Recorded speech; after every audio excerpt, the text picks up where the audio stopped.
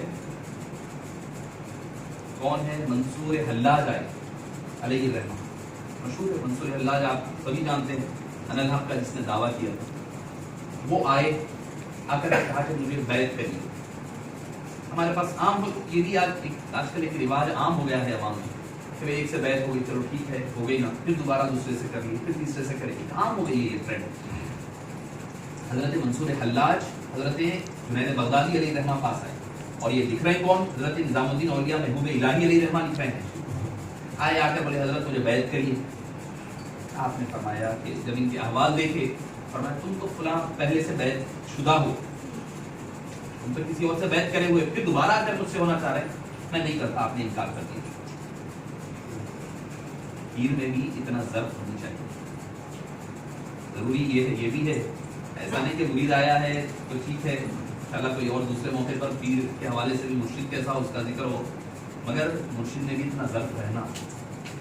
آج کل تو بابا حضور علیہ الرحمہ فرماتے، آج کل اکثر پیر و مرشد ایسے ہو گئے ہیں جو مرید کے مرید بنے ہوئے ہیں۔ مدینہ پاک میں فرمایا بابا مرید کے مرید کیسے ہو، میں آپ سے شاید کوئی کیسا آپ نے ذکر کیا، مرید کے مرید کیسا ہوئے؟ تو بولے بھائی جو پیر مرید کو چاہے، یعنی میرے مرید بڑھ جائے، میرے پاس یہ مرید آ جائے، وہ تو انہیں مرید کا مرید بن گیا، مرید کا ارادہ کر رہا نا انہیں، مرید مطلب ارادہ کرنے والا، تو اگر کوئی شخص مرید کا ارادہ کر رہا تو انہیں مرید کا مرید بن گیا، انہیں اس کا پیر و مرشد کہاں سے رہا؟ تو حضرت دادا پیر علیہ الرحمہ کے بارے میں بابا حضور فرماتے ایک شخص آئے آ کر حضرت محدث علیہ الرحمہ، حضرت مجھے بیعت فرمائیے۔ حضرت بولے نہیں بابا آپ ایک کام کریے، حضرت عبدالقدیر صدیقی علیہ الرحمہ بحر العلوم علیہ الرحمہ کے پاس جاؤ۔ کتنی وسعت نظری دیکھیں آپ، بحر العلوم کے پاس بھیجا، ان کر گئے تو حضرت بولے نہیں آپ حضرت محدث دکن کے پاس جا کر واپس آئے۔ سبق دیکھو آپ، ہم لوگ رہتے تو ارے جان دو ادھر ادھر کام، ہم کسی جگہ جائیں گے بولتے ہیں تو پلٹ کر آئے محدث دکن، پھر واپس حضرت بحر العلوم کے پاس۔ بحر العلوم کے پاس جانے کے بعد بحر العلوم یہ فرما کر کے بھیجے حضرت یہ مرید آپ کے حصے کا ہے، آپ کو ہی بیعت کرنا ہوگا، تب جا کر کے بیعت۔ اتنی وسعت نظری ہونی چاہیے، کیونکہ بھائی وہ ذات کے لیے نہیں کرتے، وہ اپنی ذات کے لیے کچھ نہیں کرتے، اور حقیقی اللہ والے کی پہچان یہ ہے کہ ان کی اکثر زندگی چھپی ہوئی رہتی۔ عمر کے آخری ایام میں حضرت محدث پوری زندگی بھر پیر و مرشد کے طور پر نہیں جانے گئے، ایک عالم ایک محدث کے طور پر جانے گئے، ایک فقیہ کے طور پر جانے گئے۔ آخر کے 3-4 سال تھے جو حضرت کی بزرگی کا ڈنکا بجا، ایسا بجا کہ لوگ گاڑیوں میں بڑے بڑے لوریوں میں آ کر کے آپ سے مرید ہو کر کے جایا کرتے تھے۔ تو حضرت جنید بغدادی علیہ الرحمہ فرمایا میں تمہیں مرید نہیں کرتا، کیوں؟ تم کسی اور کے پہلے سے مرید ہیں۔ حضرت جنید بغدادی نے انکار کر دیا، تو نظام الدین اولیاء علیہ الرحمہ محبوب الہی فرماتے ہیں کہ چونکہ اس وقت کے سید الطائفہ سید الاولیاء سلطان الاولیاء حضرت جنید بغدادی تھے، جب انہوں انکار کر دیے، کسی اور نے منصور حلاج کو اپنے سلسلے میں اپنی بیعت میں داخل نہیں کیا، تو وہ جو ان کی کیفیات تبدیل ہوتی رہی، تو وہ کیفیات جا کے انالحق کی طرف بدل گئی۔ تو لہذا ایک بار آپ کسی کے مرید ہو جائیں تو زندگی بھر اسی کے مرید رہیں۔ ہاں تعلیمات کے لیے طالب بن سکتے ہیں، اگر ان کا وصال ہو جائے دنیا سے پردہ فرمائیں، تو اگر تعلیمات نہیں ہوئی تھی تو طالب ہو سکتے ہیں، دوبارہ مرید نہیں ہونی چاہیے، اور اپنے پیر و مرشد سے رابطے میں رہیں، چاہے وہ زیر زمین ہو یا زیر آسمان ہو، کسی بھی، ایسا نہیں کہ سال میں پورے عرس کے موقع پر آ گئے پھول چڑھا دیے چادر چڑھا دیے، نیاز نہیں، رابطے میں رہیں، ذکر و مراقبہ، جو تعلیمات دی گئی وہ تعلیمات پر عمل کریں۔ تعلیمات پہلی چیز ہے شریعت مطہرہ کی پابندی، ظاہر و باطن۔ بیعت کا مقصد ہی شریعت پر چلنا ہوتا ہے، اگر بیعت کر رہے ہیں ہم اس کے باوجود اگر ہماری شریعت نہیں سدھر رہی، نہیں تبدیلی آ رہی، تو پھر فائدہ نہیں ہوگا۔ پہلی چیز ہے ہمارا ظاہر و باطن، ظاہر شریعت کے مطابق کرنا، جو اعمال ہمیں دیے جا رہے ہیں، ذکر و اذکار، نماز، روزہ وغیرہ، جو پابندیاں ہمیں دی جا رہی ہے اس پر مکمل طور پر عمل رہے، عمل رہتے ہوئے۔ اور اس میں بھی ایک آخری بات، مرید کو کیا چاہیے کہ بھئی اکثر عالم سے بھی ہوتا ہے، کئی قدیم مریدین وغیرہ سے بھی ہوتی ہے ملاقاتیں، پوچھتا ہوں تو بھئی کوئی 30 سال پرانے مرید ہے سلسلے میں، کوئی 40 سال ہو گئے، ایک ہی لطیفات اور ایک ہی ذکر چل رہا ہے، اسی پر گاڑی جا رہی ہے، ترقی ہونی چاہیے۔ بھئی آپ کا ایک لطیفہ کام ایکٹیو ہو گیا ہے، ایک ہی نہیں ہے اور بھی ہے، آگے بڑھنا ہے آپ، تو دوسرے سبق کی طرف کوشش کریں۔ دوسرا جو اس کا لیسن ہوتا ہے اپنے پیر و مرشد سے رابطہ کرتے ہوئے ان سے دوسرے لیسن کی طرف توجہ کرنے کی ضرورت ہے. صلی اللہ تعالی وسلم علی خیر خلقہ ونور عرشہ سیدنا محمد وعلی آلہ وصحبہ اجمعین. ربنا تقبل منا انك انت السميع العليم وتب علينا انك انت التواب الرحيم. اللهم انا نسالك موجبات رحمتك وعزائم مغفرتك والسلامة من كل اثم والغنيمة من كل بر والعفو بالجنة والنجاة من النار. اللهم يا حنان يا منان يا ديان ويا قديم الإحسان اغفر لنا ولوالدينا من النيران. ربنا آتنا من لدنك رحمة وهيئ لنا من أمرنا رشدا. اللهم يا دائم الفضل على البرية ويا باسط اليدين بالعطية ويا صاحب الثناء والثنية صلوا على البررة النقية. اللهم إنا نسألك الهدى والتقى والعفاف والغنى. اللهم اجعلنا من صبان شهر رمضان واجعلنا من عتقائك في شهر رمضان. يا ربي بالمصطفى بلغ مقاصدنا مقاصد الدين والدنيا والآخرة فاغفر لنا ما مضى يا واسع الكرم. يا رسول الله انظر حالنا يا حبيب الله اسمع قالنا إننا في بحر هم مغرق خذ يدنا سهل لنا أشكالنا.